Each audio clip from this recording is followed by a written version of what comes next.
Dari Gwitar SJR, Bang, kalau abang dibenci atau dibully, apa yang abang lakuin? Udah pernah jawab ya? Iya, udah pernah. Edo.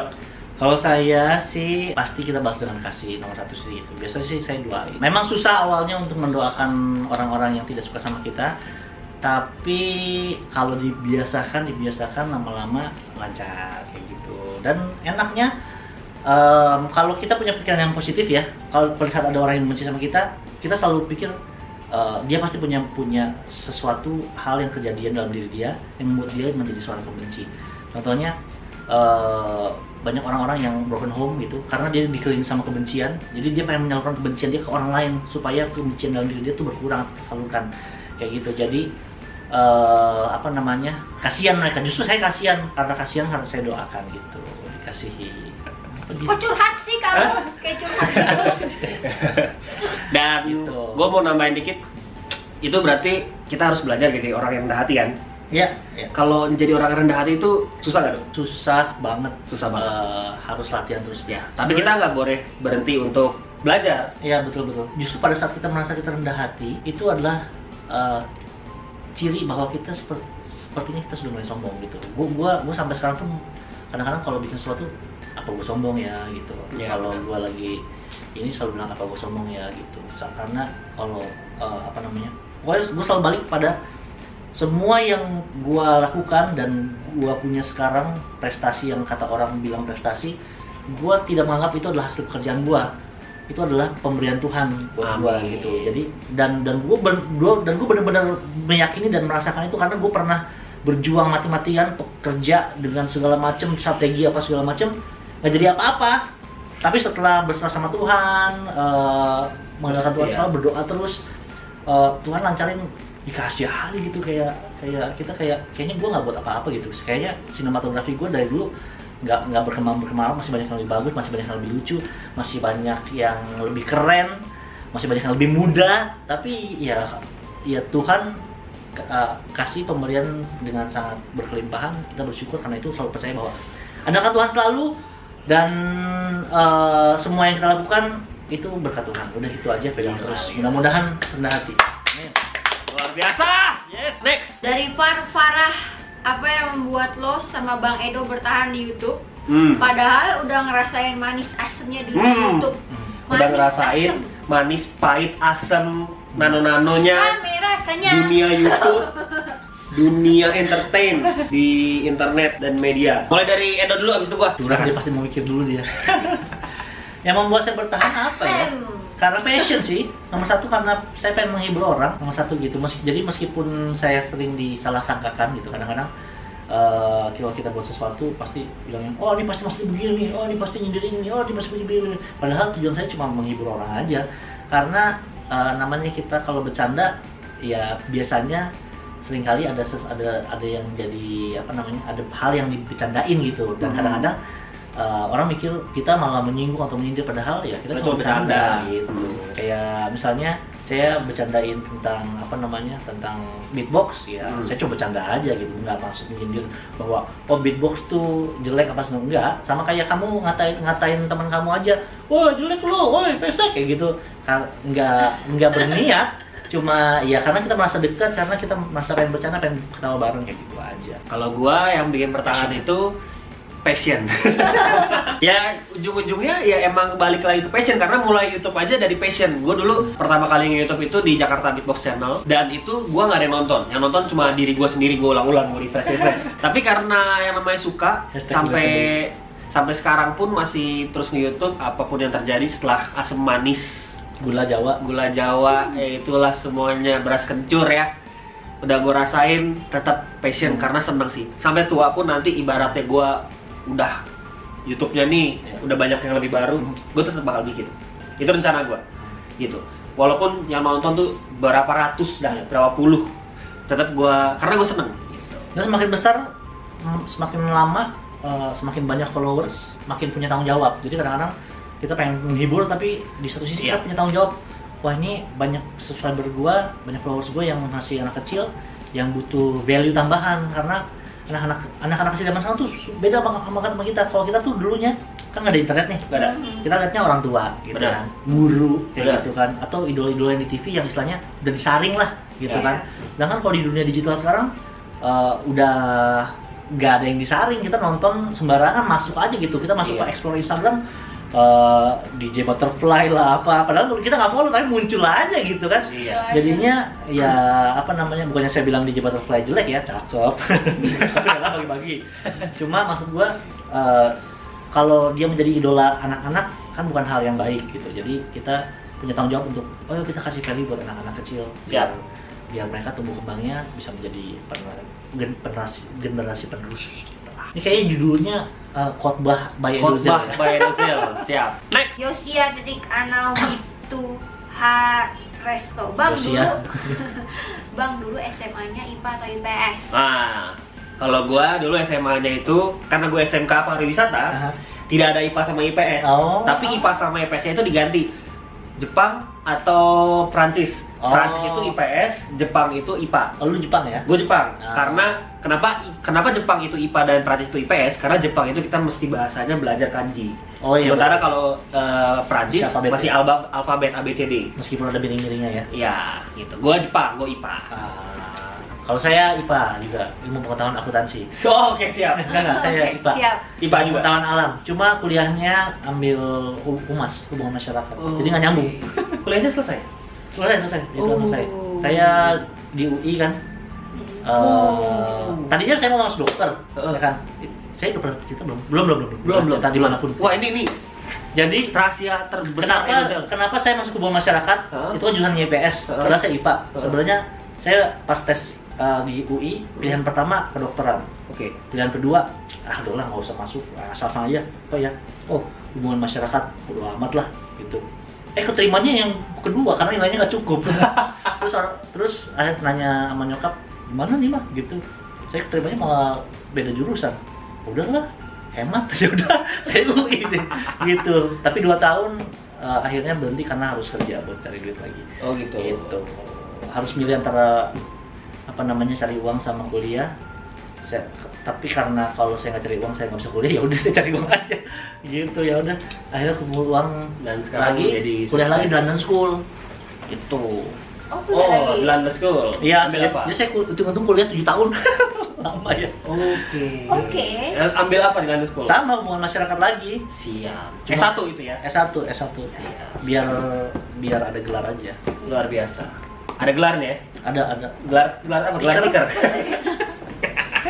Berarti kita adalah sama-sama YouTuber yang punya gelar. Iya. S1, sarjana seni. Wah. Feli juga sarjana seni. Wah. Sarjana seni belajar apa itu? Saya belajar desain, gambar muka Bapak. Saya bisa. Kok belum pernah ditunjukkan di YouTube? Wah. Udah loh. Romalas kan gue yang gambar. Oh iya. Romalas kok gambar sendiri. Oh iya. Dan Feli juga Romalas gambar sendiri. Nanti lihat ya. Oke, lanjut dari Nitakin_Van_Skyler. Keren banget namanya.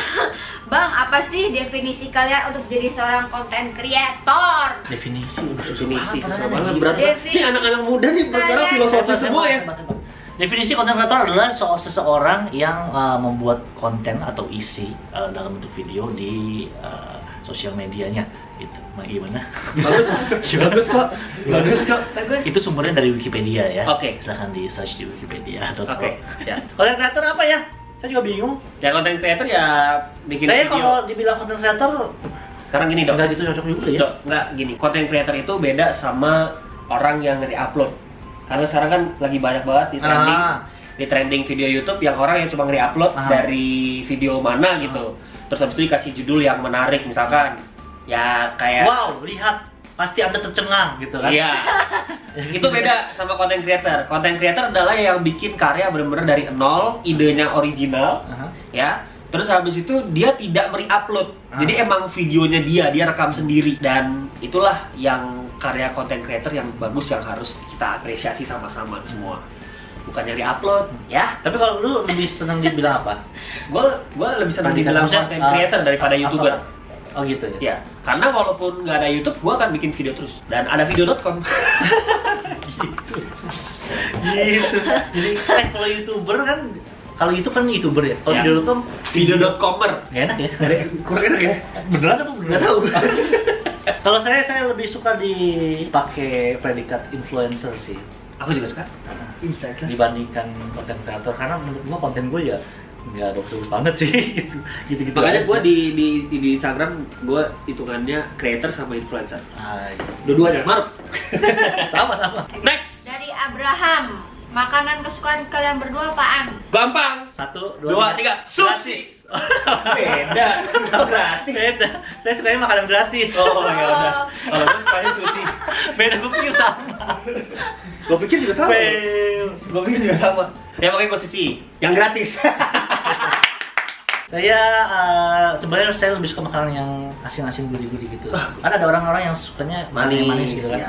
Kayak istri gue lebih suka makan makanan yang manis-manis, bolu-bolu, kue-kue gitu. Kalau gue lebih suka yang asin-asin. Yes, gue juga. Kayak keju. Terutama kejujuran pasangan. Kejujuran. Kejujuran. Itu aku juga suka dong. Iya, sushi gue doyan juga. Tapi mungkin dia lebih ini kayaknya. Gue lebih maniak gue. Lebih maniak. Freak.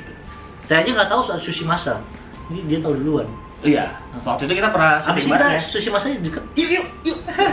Istri gue bisa ngamuk, gue nggak diajak. Next. Terakhir ya. Udah Iya. banyak banget nih. Dari Zahrom 26.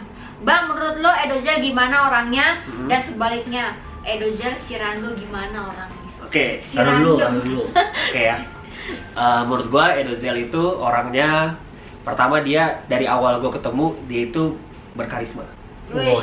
Jadi gua ngeliat lo itu Dia tahu aja banyak motor gua. Hari semua metik. 150 meter. produk placement.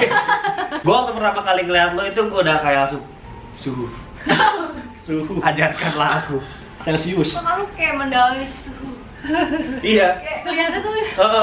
Jadi gua ketemu Edo tuh langsung Kak Edo. Padahal kayaknya pertama kali ketemu. Foto dong, gua Kak masih Edo. Ngaco Gitu. deh. Terus. Iya, karena gua udah nontonin dia udah lama gitu kan. Terus habis itu setelah gua kenal Edo, dia itu orangnya ternyata lebih dewasa dari gua. Dia dewasa banget. Dia ngajarin gua banyak hal. Dan gue jujur aja secretly gue ngefans sama dia karena dia apa ya, Kamu jangan homo ih. enggak gue look up banget sama Edo karena dia banyak ngasih gue nilai-nilai tentang gimana sih caranya bikin konten yang bagus gitu, yang positif. Gue jujur aja dulu gue mengakui dulu gue kontennya itu negatif. Edo sempat tegur gue gitu. Terus habis itu semenjak Edo tegur, terus habis itu gue juga ditegur sama Tuhan. Gue sekarang berubah, gue mau berubah total jadi content creator, jadi influencer yang baik, yang berguna buat orang-orang semua, bisa menghibur. Berusaha walaupun kadang-kadang masih banyak salah, masih nggak sempurna, masih jatuh bangun, tapi selalu berusaha. Lu kaget nggak waktu gua tegur di YouTube itu? Kaget. Tiba-tiba ya gitu, Tiba-tiba. datang dari mana, kenapa lu tiba-tiba lu negor gue, lu siapa lu gitu? Iya, kaget. Tapi gue bersyukur sih. Jadi gue pada saat datang ke tempatnya Rando pertama kali, gue lihat murid-muridnya itu sangat behave banget. Dan di zaman sekarang tuh untuk anak-anak muda punya kesopan santunan seperti itu jarang banget, terutama di Jakarta ya. Jadi gue melihat Rando ini di luar dari sisi beatboxnya apa segala macam, gue melihat Rando ini punya karunia. Sorry ya, gue agak bawa ke Kristenan sedikit. Gue lihat Rando ini punya karunia untuk mengajar dan mendidik gitu. Sedangkan gue lihat konten dia sudah memotivasi, tapi cuma kurang difilter aja gitu. Kemudian itu pada saat gue ketemu sama dia di Acara YouTube, gue keinget sama diri gue yang dulu gitu. Dulu gue juga begitu, gue punya sesuatu nih gitu, tapi gue nggak ada yang ngarahin gitu. Karena itu gue didorong dalam hati gue, mungkin Roh Kudus untuk ayo tegur si Rando nih, dia punya punya karunia mengajar mendidik, harus diarahin, jangan sampai terlambat kayak gue dulu gitu kan. Ya udah, gue tegur lah kayak gitu. Kalau gue tegur sama Rando kan gini, ada ceritanya lah, terserah kalau mau kasih tau apa enggak. Intinya gue kasih tau bahwa lu punya karunia ini, pakai dengan baik kayak gitu. Kemudian sepertinya seminggu setelah itu ya. Sepertinya memang Tuhan punya rencana buat Rando. Iya benar. Setelah ditegur, ditegaskan sama Tuhan. Jadi dan menurut gue ini suatu hal yang baik banget, karena dulu pun gue merasakan hal seperti itu, untuk ditegur. Istilahnya Tuhan tuh kalau pengen ngebentuk kita tuh dihancurin dulu gitu, dibentuk lagi gitu. Karena kadang-kadang kita manusia tuh keras sendiri sama sifat sendiri, harus hancurin dulu gitu. Misalnya kalau kayak kendi gitu, udah kebentuk nih, udah keras nih, hancurin dulu, aduk-aduk lagi, panasin, goreng gitu kan, baru bisa jadi tanah liat lagi, bisa dibentuk lagi gitu. Dan apa namanya, ya mudah-mudahan doa saya buat Rando, mudah-mudahan dia terus menjadi apa namanya seorang influencer yang baik, kontribusi banyak anak-anak muda yang Tuhan percayakan sama Rando. Mudah-mudahan bisa dibina dan diarahkan tempat yang baik. Dan saya buat teman-teman pecinta Rando, apa sih namanya? Gazelion ya.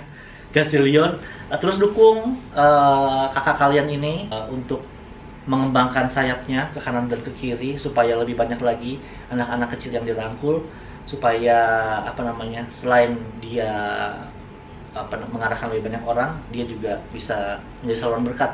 Dan kalau jadi saluran berkat tuh enak banget gitu, karena namanya juga saluran kan, ya kan? Yang disiram duluan siapa? Ya salurannya dulu balik ke orang-orang gitu. Jadi kalau semakin banyak kita berbuat baik, Tuhan makin memberkati. Amin. Luar biasa. Itu gua justify itu omongannya Edo semuanya 100% benar. Gua ditegur sama Edo duluan, kan, itu saya juga ditegur sama Tuhan. Dulu waktu negur ya, kayak ntar dibilang sok-sok deh. Ntar dibilang sok-sok nih. Yang pas di acara YouTube yang malah dimusuhin. Kamu penerimaan silver play button. Iya betul. Yang penerimaan silver play button. Oh iya. Dan gue juga sebenarnya males gitu. Urusan dia lah gitu. Tapi emang digerakkan. Ya, kayak lu ngomong tuh kayak lu didorong gitu ya, lu ngomong lah. Iya gitu, udah maju mundur. Gue bukannya langsung tuk enggak, maju kayak ini kan disangkanya. Iya sih. Tapi ya resiko, gue udah ambil resiko, udah entah abis ini dimusuhin bodo amat lah gitu. Itu makanya gue bilang tadi gue look up banget, gue admire banget karena dia tuh mau gitu loh ngasih tahu, padahal dia udah tahu itu resikonya tuh bakalan dijudge segala macam sama orang, sama gue, tapi enggak, dia tetap ngingetin gitu. Dan Edo tadi bilang bener, dihancurin dulu, dibentuk lagi, itu bener, semuanya bener. Dok, kita pelukan dulu. Yes, God bless. Thank you Edo, udah masuk di Q&A gue. Terima kasih. Udah ada Bang Rio, ada Devin juga. Kita semua main kesini mau ketemu Edo karena dia jadwalnya susah banget, berkatnya banyak banget, dan gue senang banget. Mudah-mudahan nggak terakhir kali ya, ada lagi ya, collab lagi ya. Siap. Oke guys, segitu aja, jangan lupa subscribe Edo di mana, Dok? youtube.com/edozel dan juga keluarga L ya. Siap, itu channel yang baru yang ada baby L gitu. Merry Christmas ini. Ya, ini tayangnya pas Christmas. Merry Christmas semuanya. Thank you. Keep smile on your face and I will see you guys on the next video. Cheers.